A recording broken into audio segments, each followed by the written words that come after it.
All right, then I'm going to give you, what do you call it, a bit of text. And then I will have a very short scene, a very good cliffhanger scene, so to speak.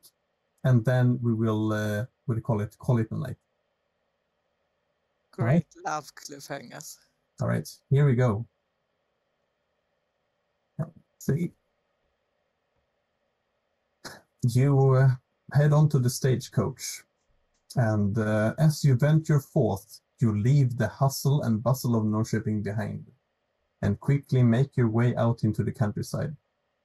The dark clouds and chimneys lie beyond you now, and you soon feel that the air is a bit easier to breathe out here, fresh and warmer than in the city even. The snow on the ground slowly starts melting away as you head up north. You pass by copses of trees and standing milestones showing the vicinity of the city as you pass by.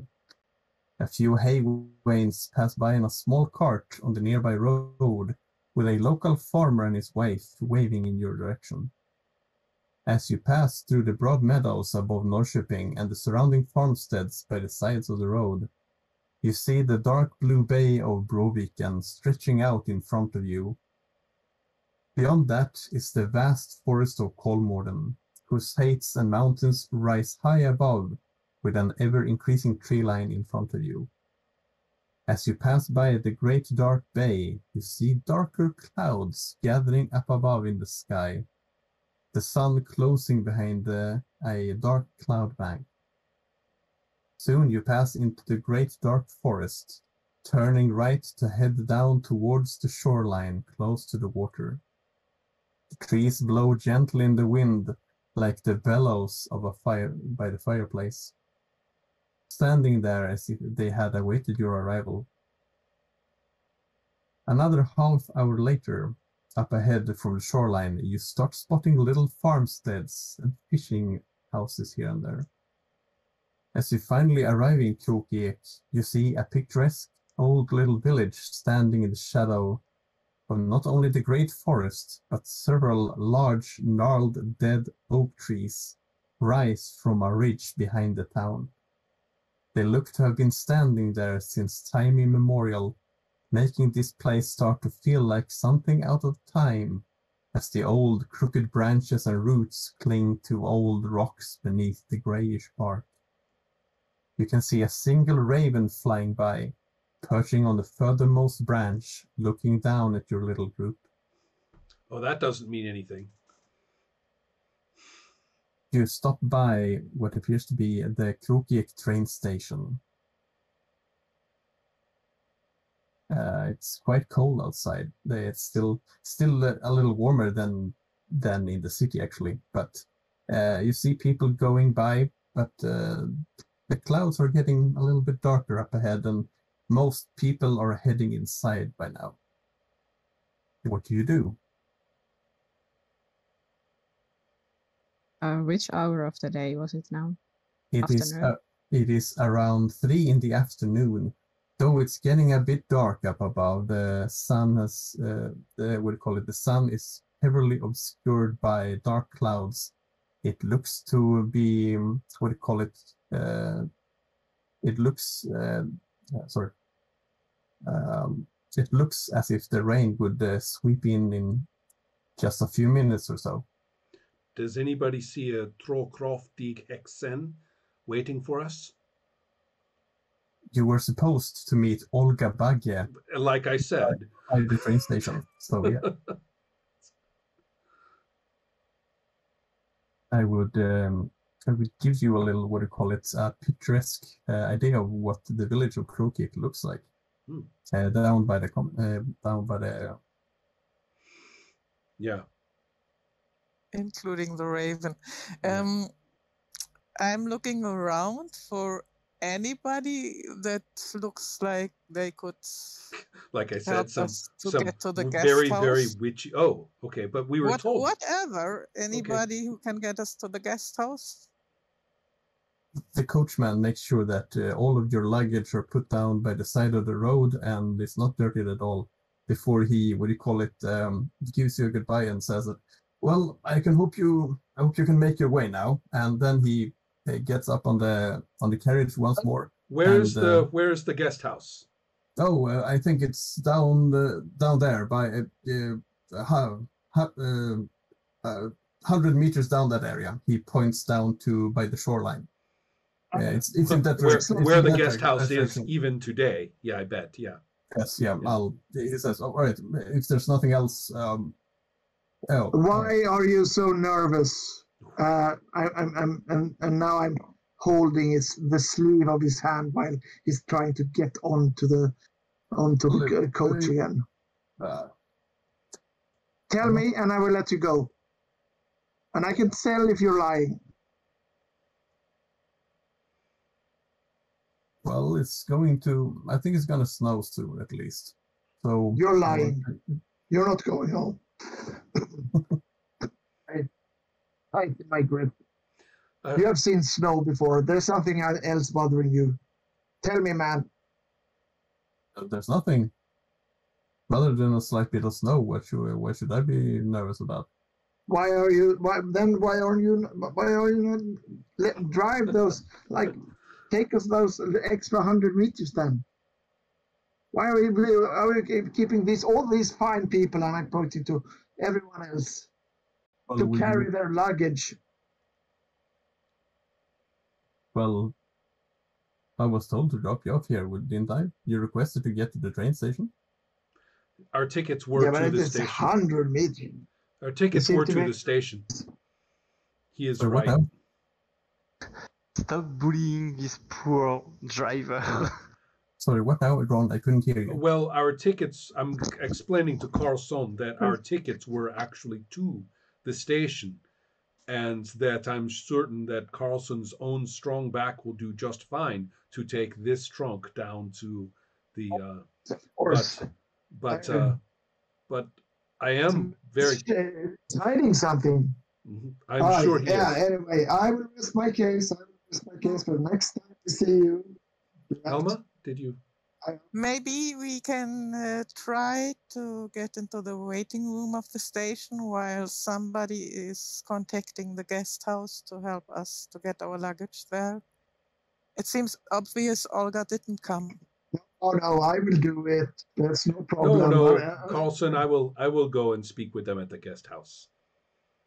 Other than Carlson and Otto speaking to the coachman at the moment, could the rest of you roll an observation roll?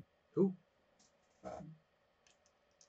Oh no, sorry. I don't think it's observation. Let's see. I'm a little vigilance. I'm a little new. Vigilance, I think, would be the best actually. Sorry. Yeah. So I can use my bonus here. By the way, I really like the way Carlson bullies everybody. If you would like to. I'm not bullying. You're acting in our benefit. Actually, yeah. Yes, I was thinking that he was hiding something. That can't be counted as bullying. But fun. Guys, let me count my dice here. This is horrible. As you're standing there. Logic. As you're standing there, there's a light snowfall coming down across the village of Kroki. That's an easy, slight trickle of snow settles on the ground. De här tärningar är 4. My dice are defective. Why? Mine are just fine. I had 9 and I rolled 1 success.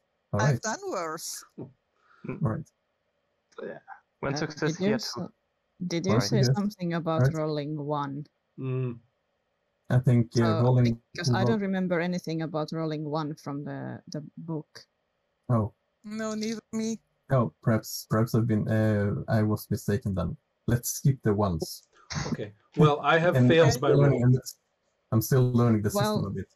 In that case, I have 2 successes. All right then. So if I got this right, I'm occupied by bullying the coachman. Yeah. So I'm not rolling. Yeah. All right. Then. Investigating. I changed my word. You were investigating. I get it. Right. Yeah. Well, he looks a little nervous. You confronting him, saying that he's nervous or something. He does look a little nervous right now, actually, because of you. What do you call it? staring intently at him. So what does that mean? The two successes in vigilance. We have three people who are vigilant. Yes, all right then. Not far from the train station, on a small path leading up to the building itself, you start to smell something. It smells like iron. You also see a person lying not far from the path leading up to the train station. Looking in that direction, just a few, maybe 10, 12 meters up, you can see someone lying in the grass. Slow, a light trickle of snow settling across the person lying there. And you can see that all around this person, is a pool of blood. What do you do?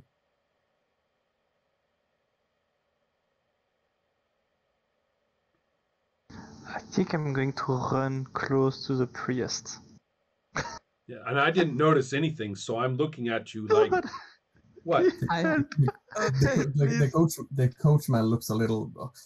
Is there anything else I can help you with? No, go. He looks go. a little nervous. Right. Oh, thank you. I haven't noticed anybody. Nobody's told me something, so I will tell have the a say- have a coachman to say- just get out of here before Carlson punches you. Have a safe trip and Godspeed, he says, and getting up on his coach and driving off.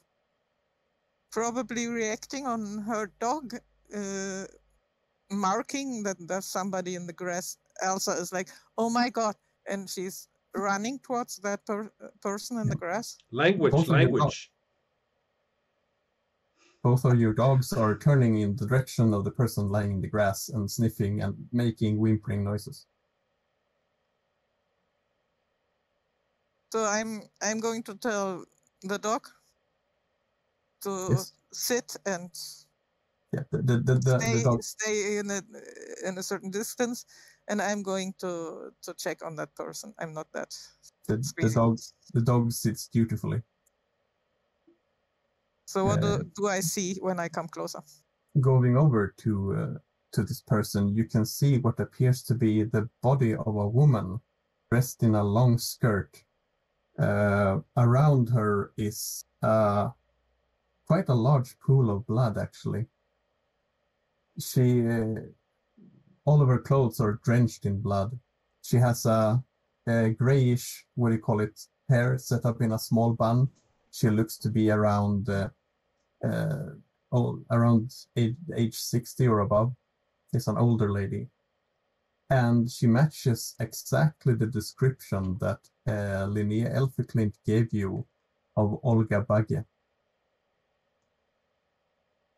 I'm calling out, Vika, Ruth, anybody come fast. I think I found Olga. Oh, that's different. All right. I will certainly respond. And also, I think Root had actually had the best vigilance roll, so I think she probably has. Yes. So I don't. She must have do something before Yes. I do. Yes. So. When you see, let's see. Sorry if I misremember the name. Ruth sees this woman first of all, and recognize her for what she is. She is Olga Bagge herself, and most disturbingly, looking directly at the body, you can see that she has been split from her groin up to her chest, completely eviscerated. She has been almost split in twain, her entrails lying on the ground. It's quite a disgusting scene. I think this is a good place to break, and for you to roll a fear 1 check, the next time we start the session. How do you all feel about that? Fearful. Good. That gives us a whole week to figure out how to roll that check. That's right. But something tells me it's not going to be the last one. This is the start of the mystery. Mm-hmm. Olga lies dead on the ground in front of you, and it's just a horrific scene. All right, Uh, then. I hope you had a good time, though. Even though I reckon that at least we would get the adventure started today. I think it sounds great. I thank you for that very charming image at the end. I was just thinking about getting a snack, and now I have changed my mind. So, Yeah. Yeah, There's I think the most horrific scene in this entire adventure was this very scene with what do you call it? Getting to Krokik and then suddenly being confronted with Olga instead, in a quite a horrific fashion. well, It's the start of the mystery after all. All right, then. By the way, what did you think of it all? I tried to make sense of the rules, though I'm a little rusty, considering this is the first time me trying it out. it's fine. We are Yeah. all From learning. that perspective, it's yeah, but I'm really looking forward to next time. See you later then. Okay, good All night, right. everybody. Thanks then. for the game.